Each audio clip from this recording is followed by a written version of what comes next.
Hi, I'm Glenn Harper, professional storyteller, and today I'd like to tell you the story of the Three Dolls, a traditional tale from India. Once upon a time, there was a wise and clever king. In fact, this king considered himself so wise and so clever that he made it known to his kingdom that whoever should have a puzzle or a problem or a riddle, no matter how difficult, they could send it to him at the palace and he would solve it. So it came to pass that one day a package arrived at the palace addressed to the king. The king brought it with him into his throne room, and he opened the package and he looked inside, and he saw a small note, and beneath the note there were three dolls. The king picked up the note and began to read. It said simply, "Your Majesty, since you are such a wise and clever king, you will no doubt have little problem solving my puzzle, but I put it to you nonetheless. I present you with three dolls, and I ask you this simple question. What is the difference between them?" "Ha ha ha," said the king. "I am a wise and clever king. This will be no problem for me." He picked up the first doll, the second, and the third, and he began to look at them. They all had the same hair color. They all had the same eye color. They had the same skin tone and facial features. They were wearing the same clothes. They had the same shoes on. They seemed to be the same size. They seemed to be about the same weight. In every manner that the king could see, these dolls were completely identical. He could not puzzle out what the difference could be. "But," he said to himself, "I am a wise and clever king. I will solve this yet. It is said that a wise and clever king will keep the counsel of a wise man, because a wise man can provide valuable information. I have such a wise man." And so the king sent for his wise man, and the wise man entered the throne room, and he bowed most obsequiously, and he said, "Your Majesty, how may I be of service today? Perhaps some mathematical knowledge, perhaps some knowledge of ancient philosophies." No, none of that today, wise man," said the king. "Today I have a simple problem for you. See, I have these three dolls that I have before me, and I need to know what is the difference between them."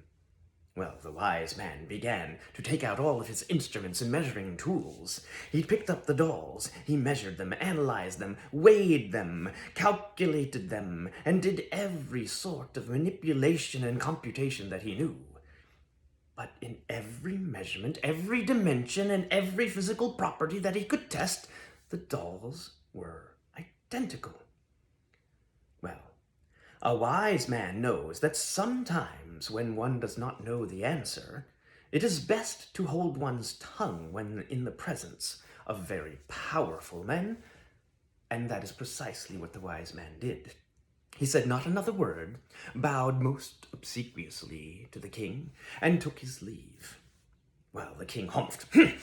That wise man was not useful to me. But I am a wise and clever king, and I will solve this problem yet. It is said that a wise and clever king will also keep the company of a fool, because sometimes fools will rush in where wise men dare not tread. And so he sent for his fool. The fool came into the throne room, and he tumbled a cartwheel in front of his Majesty the King. And then he stood up and said, "Your Majesty, how may I be of service today? Perhaps some acrobatics, perhaps some juggling, perhaps a witty joke?" No, not today, fool," said the king. "I have a simple problem. I have three dolls that I present to you, and I wish to know what is the difference between the three." Well, the fools happily grabbed the three dollies, and he said, "Oh, Your Majesty, it's quite simple. For you see, this one is the papa doll, and this one is the mama doll, and this one is the little girly doll. And the papa doll will go off to work in the fields, and the mama and the baby doll, they will go and prepare the porridge for supper. And then, oh, fools, stop playing with the dolls," said the king. And he dismissed the fool without another word. "That fool was of no use to me whatsoever," said the king. But I am a wise and clever king, and I will solve this problem yet. Thought the king. Aha! I have it. It is also said that a wise and clever king will keep the company of a storyteller. For a storyteller can bring news and information and knowledge from far away and long ago. I have such a storyteller. And he sent for his storyteller immediately. The storyteller came before the king, and he bowed, and he said, "Your Majesty, how may I be of service today? Perhaps an ancient legend, perhaps a history, or a comedy to lighten your mood."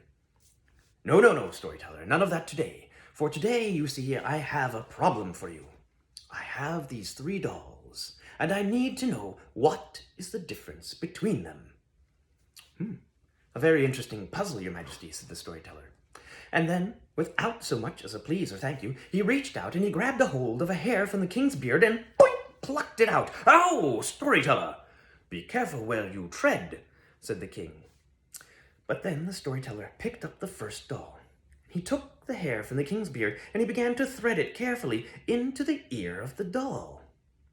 But no matter how much he pushed in, no matter how much of the hair went into the ear of the doll, nothing else happened. It did not come out anywhere. It just disappeared into the head of the doll.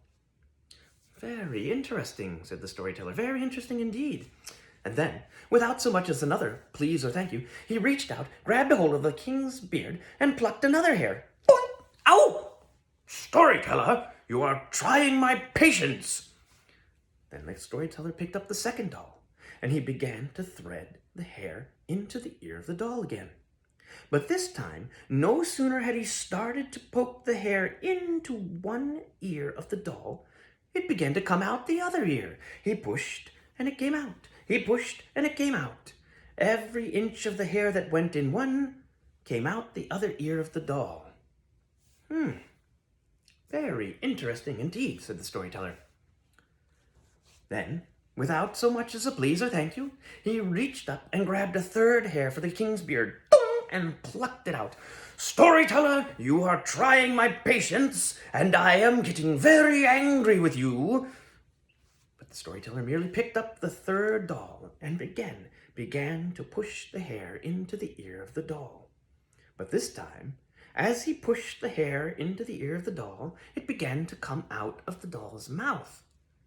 And as it did, not only did it come out further and further the more he pushed the hair in, but it also came out curled into a tight spiral instead of being the straight long hair that it had been.